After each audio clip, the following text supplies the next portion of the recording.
함께 볼 하나님의 말씀은 사사기 20장 17절부터 48절까지입니다. 그런데 본문이 되게 긴 관계로 18절 한 구절만 보도록 하겠습니다. 사사기 20장 17절부터 48절까지 중 18절 한 구절만 우리 같이 함께 합독하도록 하겠습니다. 함께 읽겠습니다. 시작. 이스라엘 자손이 일어나 베델에 올라가서 하나님께 여쭈어 이르되 우리 중에 누가 먼저 올라가서 베냐민 자손과 싸우리까 하니 여호와께서 말씀하시되 유다가 먼저 갈지니라 하시니라. 아멘. 우리 같이 함께 기도하도록 하겠습니다. 하나님, 정말로 주님께서 이 새벽에 깨워주셔서 아버지 안에 우리가 기도할 수 있습니다. 하나님, 우리에게 건강을 주셔서 기도하는 자리에 나올 수 있게 하셨습니다. 비록 또한 아버지 하나님 이 자리에 나오지는 못하였더라도 주님께서 기도하고자 하는 마음을 주셨기에 각자의 처소에서 영상으로라도 또 함께 아버지 하나님 기도하고 예배합니다. 하나님, 이 모든 일 시작하신 분이 하나님이시니 우리의 기도 제목을 마치시고 이루시는 것도 주님인 줄 믿음으로 고백하며 우리가 간구할 수 있는 믿음이 있게 하여 주시옵소서. 모든 것 주님께 의탁하며 예수 그리스도의 이름으로 기도드립니다. 아멘. 어제에 이어서 우리가 계속해서 사사기 20장 말씀을 보고 있는데 이 이스라엘의 연합된 지파와 베냐민 지파와의 이제 싸움이 본격적으로 시작되는 것이 오늘 우리가 함께 나눌 본문 전체의 내용입니다. 이스라엘 백성의 연합군은 베냐민 지파에게 기브아의 불량배들을 넘기라고 분명히 하였지만 베냐민 지파는 그들을 내어주기보다는 싸우기로 결정하였고 오늘 본문은 그 싸움의 결과까지 나오게 됩니다. 이스라엘은 자신들의 동족인 베냐민 지파와 싸우는 일에 하나님께 물음을 던집니다. 그래서 우리가 함께 읽은 18절인데요. 다시 한번 보도록 하겠습니다. 이스라엘 자손이 일어나 베델에 올라가 하나님께 여쭈어 이르되 우리 중에 누가 먼저 올라가서 베냐민 자손과 싸우리까 하니 여호와께서 말씀하시되 유다가 먼저 갈지니라 하시니라. 이스라엘 연합군은 모두 승리의 예감에 도취되어 있었습니다. 왜냐하면 자신들의 군대는 40만 명이고 그에 비해 베냐민 지파는 3만 명도 되지 않았기 때문입니다. 그래서 거기다가 이제 하나님께 여쭈었더니 유다가 먼저 올라가서 치라고 하였습니다. 하나님의 응답도 받았습니다. 이스라엘 연합군에게 거칠 것이 무엇이 있었겠습니까? 이들이 마음에 어떤 근심이나 긴장감을 가지고 어떻게 이렇게 우리가 이길 수 있을까? 어떤 그런 염려나 그런 거 전혀 없이 당당하게 베냐민 지파의 땅 기브아로 나아가는 것입니다. 그리고 거기에서 그들은 패배합니다. 패배한 이스라엘이 다시 하나님 앞에 묻습니다. 23절입니다. 이스라엘 자손이 올라가 여호와 앞에서 저물도록 울며 여호와께 여쭈어 이르되 내가 다시 나아가서 내 형제 베냐민 자손과 싸우리까 하니 여호와께서 말씀하시되 올라가서 치라 하시니라. 이들이 패배를 경험한 후에 울면서 기도합니다. 그리고 하나님이 다시 올라가라 말씀하신 내용에 이들은 다시 올라가서 베냐민 지파와 싸웁니다. 그리고 이들은 또 패배합니다. 오늘 본문 안에서 이들이 왜 두 번이나 패배를 하였는지는요, 이유를 찾을 수가 없습니다. 왜냐하면 사사기 기자가요, 이 전투를 준비하고 나아가는 모습은 일부러 설명을 좀 자세하게 했습니다. 그런데요, 그 싸움의 과정과 결과는요, 의도적으로 축소해가지고요, 그냥 몇 명이 엎드러졌더라, 그냥 그렇게만 딱 한 줄로만 하고 끝내버리기 때문입니다. 그래서 왜 이스라엘 자손이 하나님 앞에 묻기까지 하면서 나아갔는데 두 번이나 패배를 했는가, 그 이유를 이 과정 안에서는 알기가 어렵습니다. 이스라엘이 세 번째 하나님 앞에 나아가 간구합니다. 그리고 이때 하나님의 응답을 받고 세 번째에는 승리를 하는데, 때문에 앞에 두 번과 이 세 번째, 이 차이가 무엇인가, 여기에서 우리가 조금 그 이유를 살펴볼 수 있을 것 같습니다. 26절부터 28절까지입니다. 우리 같이 함께 읽어보도록 하겠습니다. 26절부터 28절입니다. 함께 읽겠습니다. 시작. 이에 온 이스라엘 자손 모든 백성이 올라가 베델에 이르러 울며 거기서 여호와 앞에 앉아서 그날이 저물도록 금식하고 번제와 화목제를 여호와 앞에 드리고 이스라엘 자손이 여호와께 물으니라. 그때에는 하나님의 언약궤가 거기 있고 아론의 손자인 엘르아살의 아들 비느하스가 그 앞에 모시고 섰더라. 이스라엘 자손들이 여쭈기를 우리가 다시 나아가 내 형제 베냐민 자손과 싸우리이까 말리이까 하니 여호와께서 이르시되 올라가라 내일은 내가 그를 내 손에 넘겨주리라 하시는지라. 아멘. 여기에서 우리는 앞에 두 번의 물음에서는 보지 못한 모습 하나를 발견합니다.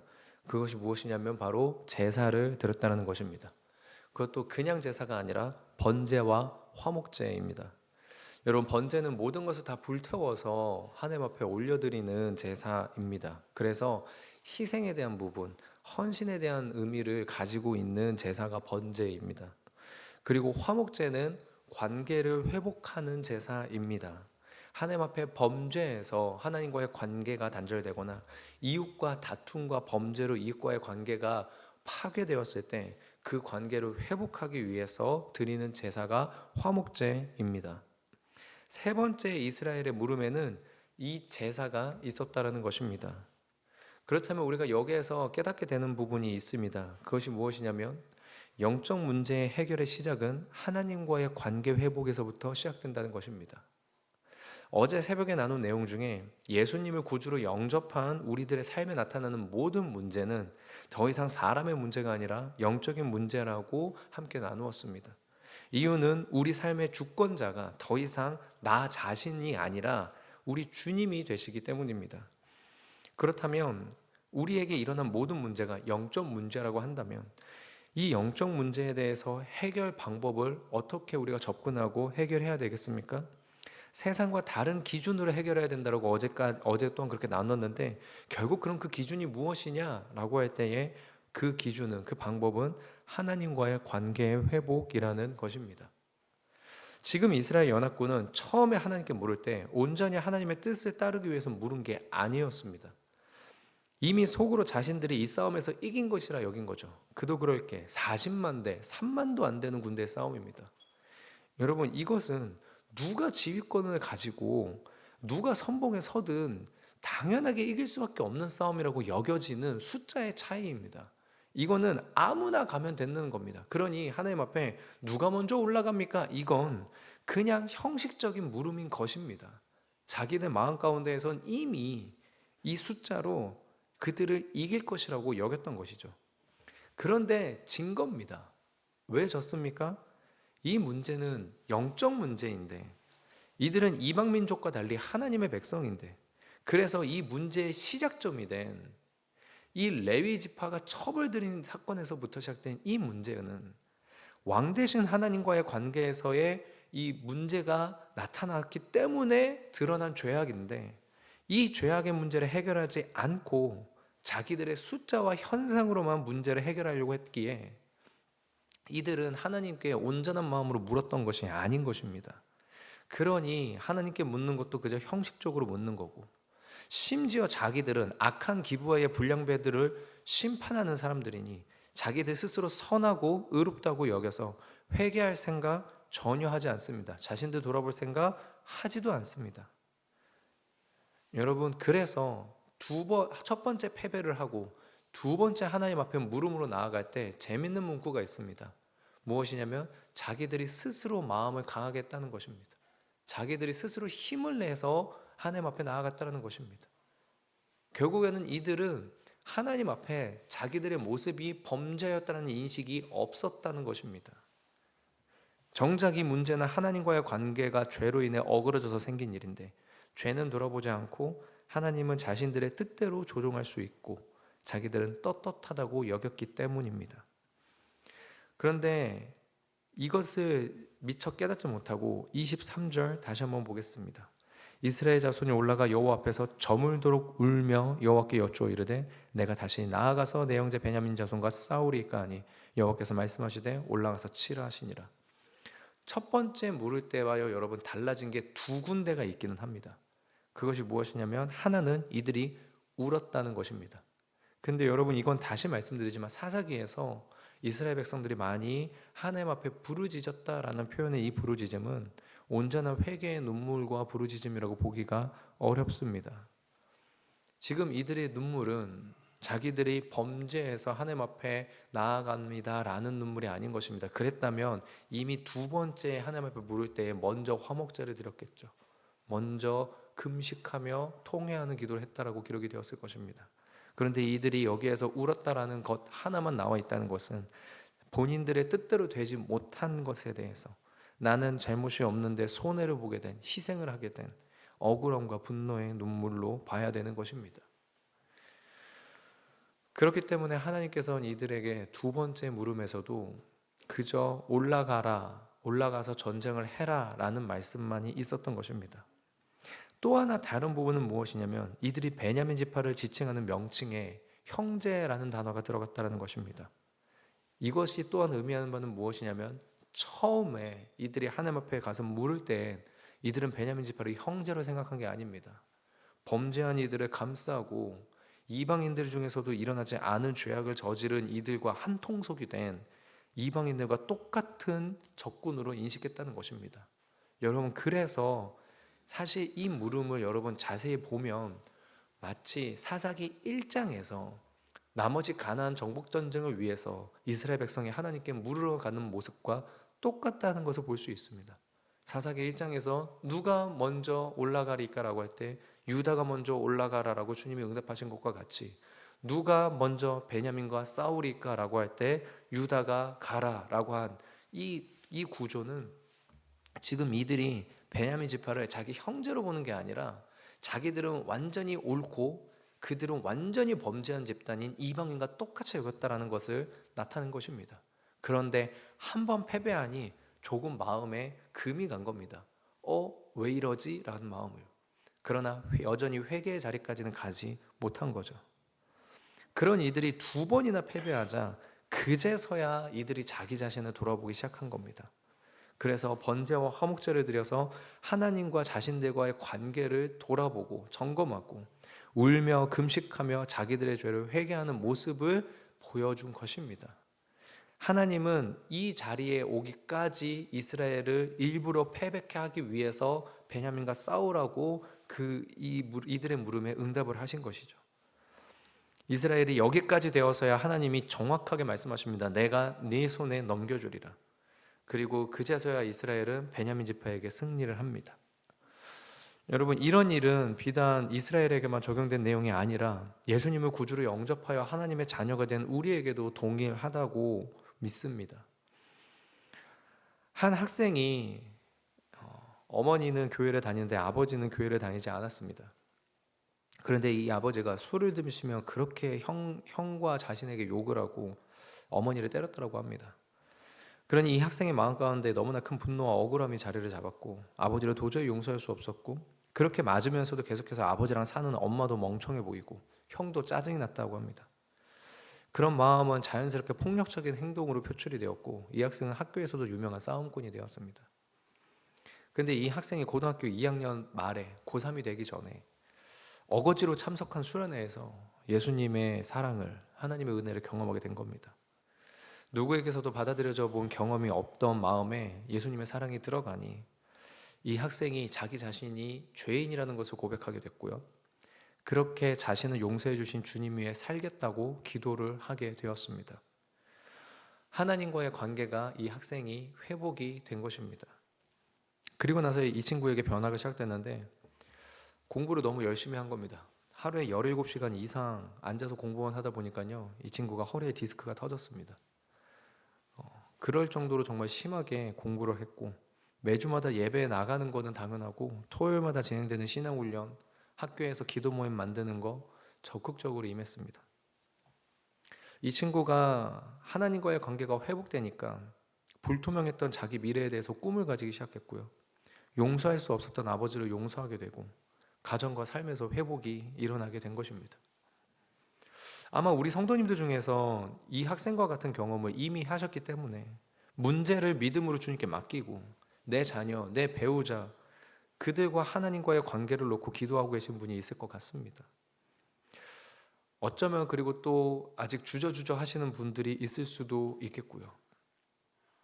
여러분, 우리 이 새벽에 기도할 때 확신 가지고 기도하셨으면 좋겠습니다. 우리에게 주어지는 모든 문제들은 영적 문제입니다. 내 자녀의 문제, 영적 문제입니다. 내 배우자의 문제, 영적인 문제입니다. 그렇다면 그 모든 영적 문제의 해결은 하나님과의 관계에서부터 시작됩니다. 그래서 우리가 기도할 것은 하나님, 내 자녀 제발 이 사업 잘 되게 해주세요.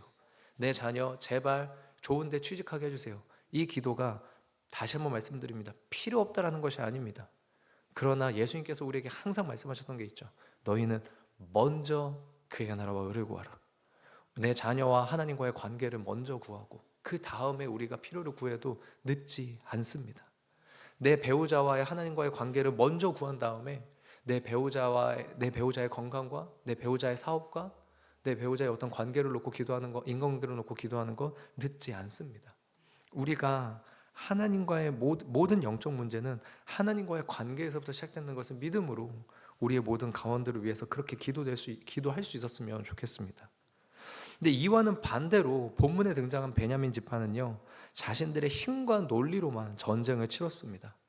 3만 명이 안 되는 군대로 40만 명의 군대와 싸웠는데 그 중에 무려 4만 명이나 그 10분의 1을 죽였으니 이 베냐민 지파가 얼마나 의기양양하고 기세가 올랐겠습니까? 그래서 여러분, 베냐민 지파는요, 하나님께 묻지를 않습니다. 하나님과의 관계에 대해서 생각하지 않습니다. 베냐민 지파는 자신들의 능력으로 된 것이 그냥 착각해서 자신들의 힘으로 전쟁을 치릅니다. 애초에 베냐민 지파가 기브와 사람들의 그 불량배들을 감싼 이유는 물론 첫 번째로 자기들의 가족이고 혈족이기 때문에 감싼 것도 있지만, 두 번째는 무엇이냐면 사실 이스라엘이 이들에게 와서 정확한 자초 지정이 어떻게 된 건지에 대한 그것을 묻는 과정이 필요했습니다. 공정한 재판의 절차가 필요했습니다. 그런데 이스라엘 연합군들이 그 레위인 사람 한 사람의 이야기만 듣고요, 몽땅 들고 일어나서 군대로 쳐들어온 겁니다. 그러니 베냐민 지파도 얼마나 속으로 억울했겠습니까? 그러니 자기 형제가, 자기 친족이 잘못되었다라는 것에 대해서 이렇게 아예 우겨싸움을 당하니 자기가 지키려고 한 거죠. 옳은 것이라고 볼 수는 없지만 나름대로 일리는 있습니다. 그런데 다시 말씀드리지만 베냐민 지파는 하나님께 묻는 것이 아닙니다. 이 일에 대해서 정확하게 베냐민 지파도 알아보고 하나님 앞에 무엇이 범죄되고 문제인지 물어본 것이 아니라 그저 자기들의 힘과 자기들의 논리만을 가지고 전쟁을 치른 것입니다.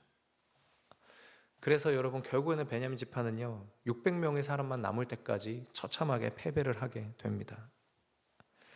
앞서 두 번의 패배를 겪고 하나님 앞에 다시 한번 물어 회개하고 관계를 회복한 후 전쟁을 치른 이스라엘의 다른 지파와는 전혀 다른 결과가 나오게 된 것이죠. 여러분, 어떤 문제나 어려움 앞에서 때때로 하나님께 물었는데 그래서 응답도 받았는데 패배할 때가 있습니다. 어떤 문제나 어려움 앞에서 때때로 하나님께 묻지 않았는데도요 승승장구할 때가 있습니다.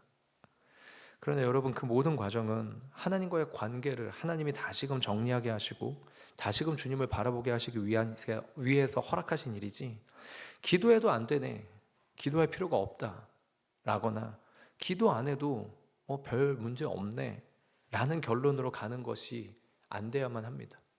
우리는, 다시 말씀드리지만 그리스도인들은 우리 삶의 주권이 나에게 있는 것이 아니라 주님께 있기에 우리는 영적인 존재가 되었습니다. 그렇기에 우리의 모든 영적 문제는 하나님과의 관계에서 그 모든 해결책이 시작됩니다. 마지막으로 하나님과의 관계가 건강하다는 증거를 그러면 어떻게 찾을 수 있을까? 성경을 백독하면 하나님과의 관계가 건강한가? 물론 너무 좋을 것 같습니다. 백독이라면. 네. 근데 여러분, 다른 무엇보다도요, 저는 이 부분을 성도님과 함께 나누고 싶습니다. 그게 무엇이냐면 상대방을 생각할 때 주님이 주시는 사랑하는 마음이 있는가? 주님이 주시는 빚진 마음이 있는가? 주님이 주시는 미안한 마음이 있는가? 상대방을 생각했을 때 사도 바울은 복음의 빚진 자라고 하면서 어떻게든 만나는 모든 사람에게 복음을 전하려고 했습니다. 어떻게든 만나는 모든 사람에게 예수님의 사랑이 어떤 것인지를 나누고자 했습니다.